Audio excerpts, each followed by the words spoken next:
नमस्कार, astro uncle लेकर हाजिर हूँ मैं निधि और है मेरे साथ हम सभी के प्यारे एस्ट्रो अंकल यानी पवन सिन्हा जी। पवन जी, आपका बहुत बहुत स्वागत है। बहुत बहुत धन्यवाद। कैसे हैं आप? एकदम ठीक हूँ। एकदम ठीक है। तो चलिए फिर एक काम कीजिए आप। हाँ। मैं आपको एक सेंटेंस बताती हूँ, आप उसका जल्दी से अंग्रेजी में तर्जुमा करके बताइए, ठीक है?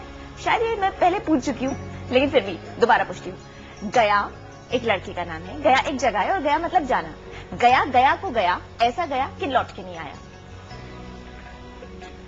He went and so went that he came in or back. पता नहीं। पवन जी ये कहना चाहते हैं कि गया वेंट को वेंट आई वेंट, ऐसा वेंट कि केम आई नॉट, है ना? यहाँ तो चल जाएगा लेकिन बाहर जाकर ये सब चलेगा नहीं पवन जी। और फाइनली आज मैं इसलिए भी इतना खुश होके बोल रही हूँ क्योंकि मुझे एक ऐसी प्रॉब्लम मिल गई है जिसका सोल्यूशन आपके पास नहीं होगा। तो आप खुद डिसाइड कर लीजिए कि आज आप क्या करना चाहते हैं शो पे। नहीं, आप अपनी बात पूछिए। रहने दीजिए ना पवन जी, होगा सोल्यूशन उसका जरूर। चलिए ट्राई करते हैं। ओके, प्रॉब्लम ये है कि अगर किसी को अंग्रेजी बोलने में प्रॉब्लम हो, जो कि आजकल के जमाने की एक ऐसी जरूरत बन गई है जिसके चलते कई लोग कॉम्प्लेक्स में रहते हैं, आगे नहीं बढ़ पाते हैं, उस अंग्रेजी को सीखने का, उस पर पकड़ हासिल करने का ज्योतिष के पास कोई इलाज है क्या? बिल्कुल, चेहरा देख के पता चल सकता है कि अंग्रेजी का स्तर कितना अच्छा होगा। और ये हिंदी अच्छी बोलेंगे, संस्कृत अच्छी बोलेंगे कि आप उनकी मातृभाषा जो मलयाली, तमिल वगैरह, गुजराती इत्यादि वो अच्छे बोलेंगे। ये चेहरे से पता चल सकता है। एस्ट्रोलॉजी में इसके बड़े पक्के सिद्धांत हैं जी। अच्छा, चलिए फिर ट्राई करते हैं आज। पवन जी, आज हमें अंग्रेजी कैसे सीखी जाए ये सिखाएंगे, हो जाइए तैयार। पवन जी, वैसे सीरियसली वाकई बहुत सारे ऐसे लोग होते हैं, अगर भाषा की हम बात करें, लिखने में उनको महारत हासिल होगी, कुछ भी उनसे कितना भी अच्छा फ्रेमिंग करवा लो, चिट्ठी लिखवा लो, लेकिन जहां बोलने की बात आती है, झिझक उनमें होती है, वो बोल नहीं पाते और कई बार इसके चलते पिछड़ भी जाते हैं। बिल्कुल, भाषा असल में शक्ति है, भाषा ताकत है। Language empowers a person. इसलिए जितनी अच्छी पकड़ भाषा पर होगी और भाषा को आप जितने अच्छे से दूसरे तक पहुंचा पाएंगे, उतनी तरक्की के रास्ते जल्दी खुलेंगे और अच्छे से खुलेंगे।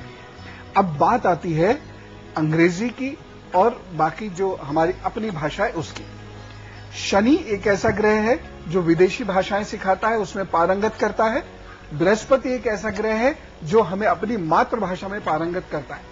जिन लोगों का भी बृहस्पति ज्यादा मजबूत होता है, शनि से ज्यादा मजबूत होता है, ऐसे लोग अपनी भाषा को ज्यादा पसंद करते हैं। इवन विज्ञान के विद्यार्थी होने के बावजूद वो हिंदी या उनकी जो भी अपनी भाषा है उसको सीखना, समझना, पढ़ना, बोलना ज्यादा चाहेंगे। लिटरेचर पढ़ेंगे, वैसे साइंस स्टूडेंट्स है लेकिन लिटरेचर में बहुत ज्यादा इंटरेस्ट होता है।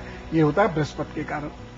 और शनि के कारण व्यक्ति को दूसरी भाषाओं में, विदेश की भाषाओं में, अंग्रेजी ही नहीं बल्कि जर्मन, फ्रांस आदि लैंग्वेजेस में भी बहुत ज्यादा इंटरेस्ट आता है। फ्रेंच सीखना चाहते हैं, जर्मन सीखना चाहते हैं, चाइनीज भी सीखना चाहते हैं। तो मुझे याद आया, ताजमहल देखने एक बार गई थी मैं और वहां पर एक छोटा सा गाइड था और वो इतनी सारी भाषाएं उसने हमें बोलकर दिखाई। जर्मन उसने बोला, चाइनीज उसने बोला, फ्रेंच उसको आती थी। तो लगता है उसका शनि मजबूत रहा होगा। डेफिनेटली वो व्यक्ति जिसका शनि किसी भी रूप में पहले भाव से, पांचवें भाव से या चौथे भाव से कनेक्शन रखेगा, ऐसे व्यक्ति की लैंग्वेज, खासतौर से इंग्लिश लैंग्वेज बहुत अच्छी होगी और वो इंग्लिश लैंग्वेज को अपनी अर्निंग का आधार बनाएगा। और इसके लिए जरूरी नहीं कि हम अंग्रेजी वाले बोर्ड में पढ़े हैं, अंग्रेजी वाले स्कूल में पढ़े हैं, ऐसा नहीं है। बहुत सारे बच्चे अंग्रेजी स्कूलों में पढ़ के भी अंग्रेजी का वो डायलेक्ट नहीं जानते जो एक अच्छा शनि वाला बच्चा, जिसका पांचवें भाव या चौथे भाव पर या प्रथम भाव पर शनि की अच्छी दृष्टि होती है, वो जानता है।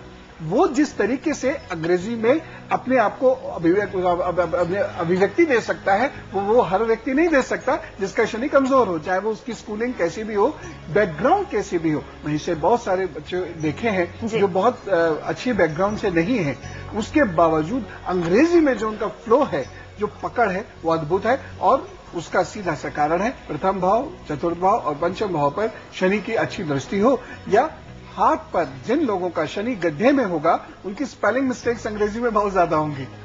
बिल्कुल 100% देख लीजिएगा, किसी कोई बिरला मैं नहीं कह सकता, बाकी ऐसे ही होगा। जिनका शनि दबा हुआ होगा, अंग्रेजी में स्पेलिंग मिस्टेक जबरदस्त करते हैं वो लोग। और जिनके यहाँ पर इस वाले इस पे ज्यादा रेखाएं होती हैं अंग्रेजी की, वो ज्यादा रेखाएं होती हैं, वो अंग्रेजी में बहुत अच्छा बोलते हैं, अंग्रेजी लिखते बहुत अच्छे हैं। और जिनके ये वाला जो शनि वाला पर्वत है, ये थोड़ा उठा हुआ होता है, ऐसे लोग भी अंग्रेजी बहुत अच्छी बोलते हैं। एक मतलब